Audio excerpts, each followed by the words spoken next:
All right, let's unpack something really fascinating today. I mean, think about it.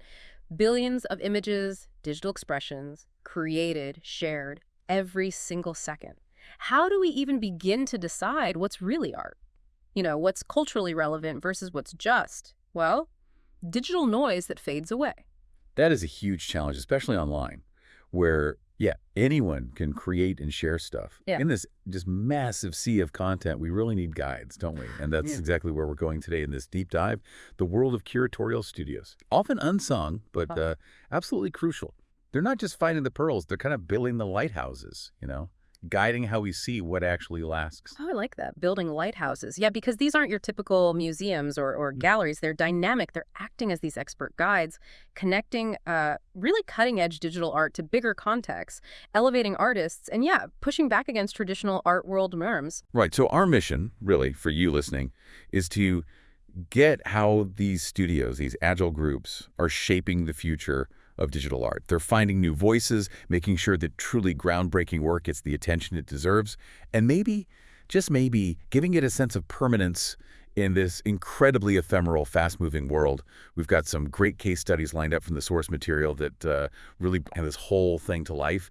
They're definitely stress-testing the future of cultural institutions. Okay, so we're using this term curatorial studios. What actually makes them different? Different from, say, a really forward-thinking gallery or maybe a digital art collective? What's the core thing? That's a really good question. The source material puts it nicely. It says they sift through presently developing tendencies to spotlight artists whose work is light years ahead of the curve, contextualizing it alongside comparable avant-garde explorations of the past. So, their main job, to filter innovation from novelty. And unlike those bigger, maybe slower institutions, these studios are just incredibly dynamic, flexible. They can react almost instantly to new trends, new tech. Gotcha. Filtering innovation from novelty. Okay, so who are these pioneers? Our first example seems perfect. Synthesis. Giorgio Vitali founded it back in 2017. And its initial mission, right, was to elevate AR and VR art, which Vitali felt just weren't getting their due in the art world then. Exactly. And they took immersion really seriously, conceptually, materially. Like Vitali said, it wasn't just about, hanging screens and headsets on white walls. No, it was about crafting environments that honored the specificity of these practices while inviting broader conversations about how technology shapes identity, perception, and society. Much deeper. And that approach clearly worked. I mean, Synthesis curated shows that really boosted careers for artists like Nancy Baker Cahill, Yingwan Song for Feral File, Sybil Cavalli-Bastos at South by Southwest. But I wonder, is there a tension there sometimes between, like you said, honoring the specificity and making it understandable for a wider audience? That's a fair point. But Synthesis seems to actively work on that bridge. Like, they curated material poetry for HEK Basel. That's the House of Electronic Arts in Basel, a big name in new media art. And they basically proposed a kind of history, a lineage for the genre. They put an emerging artist, Franziska Osterman, right alongside foundational work by Eduardo Cafek. And Vitali's take was, when we place someone like Cafek next to Osterman, we're not inviting comparisons, but encouraging viewers to think about continuity and rupture. Ah, okay. So it's about building those bridges, not just between legacy institutions and new kinds of expression, but also between artists at totally different stages in their development. That seems critical for legitimizing these newer art forms. It absolutely is. And this approach, it also shakes things up, right? It challenges norms, especially that dominance of the white cube exhibition, that classic sterile gallery look, a fantastic example. Synthesis showed Nancy Baker Cahill's work at the old Tempelhof Airport Field in Berlin in 2021. It's part of a public arts project. That's way outside the white cube. Yeah, and it really highlights their nimbleness. There's a quote from Vital that nails it. Curatorial studios have a kind of nimbleness and closeness to artists that big institutions often can't match. Quote, we can walk alongside artists as their practices evolve, offering curatorial frameworks while their work is still taking shape. We create spaces where experimentation is embraced while resisting the flattening effect of trends, making sure younger artists don't just surface briefly, but are rooted within the larger conversations they're actively shaping. You can almost hear the passion there. You really can. And they're not stopping. Looking ahead, Synthesis has this project coming up October 2025 at HAU in Berlin. Involves a Norwegian duo, Only Slime, performative motion capture, speculative digital worlds. Sounds like they're continuing to push things. Okay, so while Synthesis was sort of redefining the experience of digital art, another studio was tackling something else just as critical. Visibility. representation. Let's talk about her visions. Zyba Jabbar started it in 2015, and their mission was, well, incredibly specific and important, tackling the flagrant absence of femme-identifying voices in the art and tech world. Such a vital point. Yeah, they set out to amplify those underrepresented voices, create alternative systems of visibility, directly challenging that white cube focus. Jabbar's whole idea at the start was to carve out space for a different kind of future, one where speculative thinking, intersectional feminism, and digital aesthetics could meet on equal terms. Powerful stuff. And they've clearly done it. Helped amplify artists like Gabriel Masson, Danielle Braithwaite-Shirley, Wasefa, and Jam. But their innovative ways of presenting work, that's also a huge part of who they are, right? Absolutely. Like, they released a mobile video game with the William Morris Gallery in 2023. It was to commemorate Tate Liverpool's Radical Landscape show. I mean, a mobile game. That's rejecting the white cube and meeting people where they are, literally on their phones. And more recently, her visions did digital intimacies at Tate Britain, one of the biggest museums. They turned it into a effective landscape, featuring work by artists like Alex Kicho, Chia Amisola, Nina Davies, Romy Gad El Rab. And the focus was on privileging the confusion, the glitch, and the beauty of love, loss, and connection. Yeah, and Jabbar's big takeaway from that was realizing, quote, how vital it is to protect that sense of immediacy and openness within institutional contexts. People aren't just okay with it, she said. They're hungry for it. So now she aims to keep creating experiences that really center risk, emergence, and relationality, whether that's through like nomadic formats, durational gatherings, or layered commissions. Always finding new ways, new places. Okay, fascinating. Our third case study is The Second Guess. This one's curated by Anika Meyer and Margaret Murphy, and their focus, presenting work by envelope-pushing female and non-binary artists. And what's really interesting about The Second Guess is how they connect to history. They've been key in helping bring pioneers, like actual trailblazers, Yes. La Turbo Avedon, VNS Matrix, the group that coined cyberfeminism, bring them onto the blockchain. Right. Which basically means securing their digital art, giving it verified ownership, provenance, a new kind of permanence, really, for digital work. Right.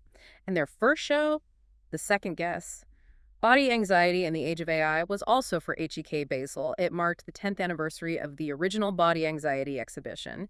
And smartly, it had a commercial side specifically to fund a catalog. Yeah, very clever. Linking the sales directly to the curatorial mission. Yeah. And the interest was immediate, apparently. Just huge buzz from artists, journalists, collectors.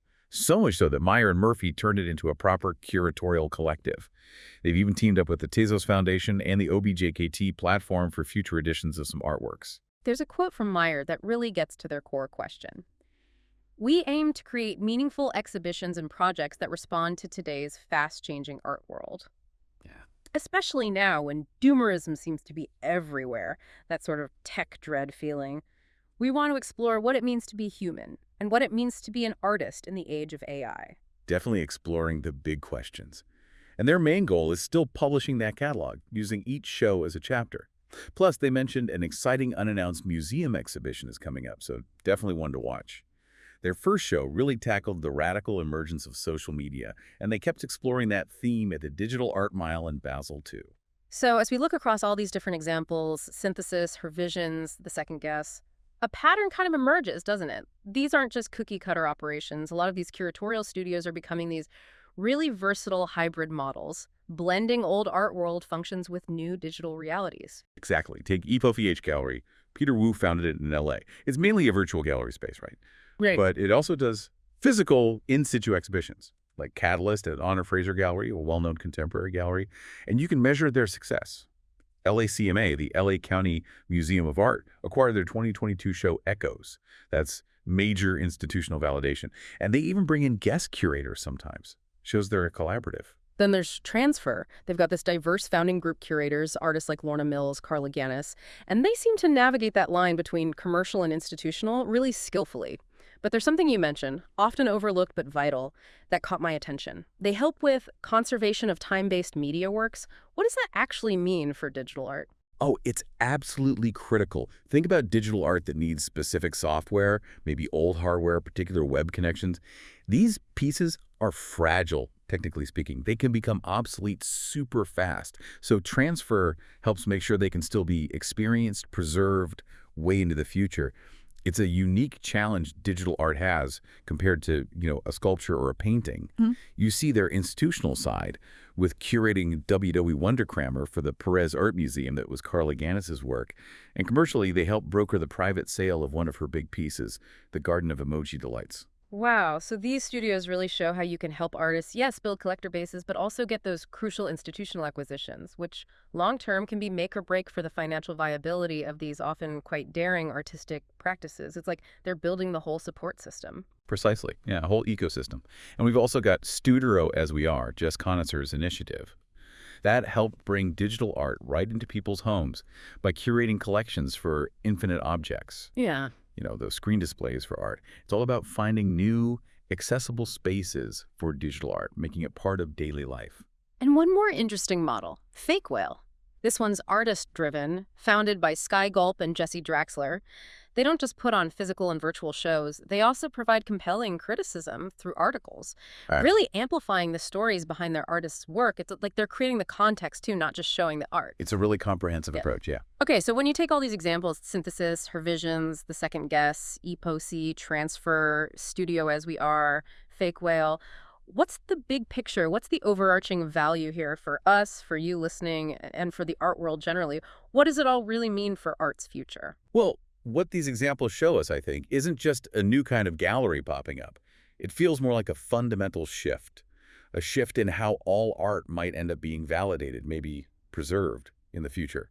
These studios are just so agile, so responsive. They're willing to take risks that bigger, maybe more bureaucratic places might hesitate on. And they provide that crucial context, right? Bridging the past and the present, so new digital art isn't just seen floating in a void. Plus, they're actively nurturing diverse voices, which is so essential for art to actually reflect the world, especially a world with, well, endless digital possibilities. Absolutely. And crucially, they resist what Giorgio Vitale called the flattening effect of trends. Yeah. They work to make sure emerging artists get rooted within the larger conversations they're actively shaping. Yeah. So an artist doesn't just bubble up for a second and then vanish back into the digital noise.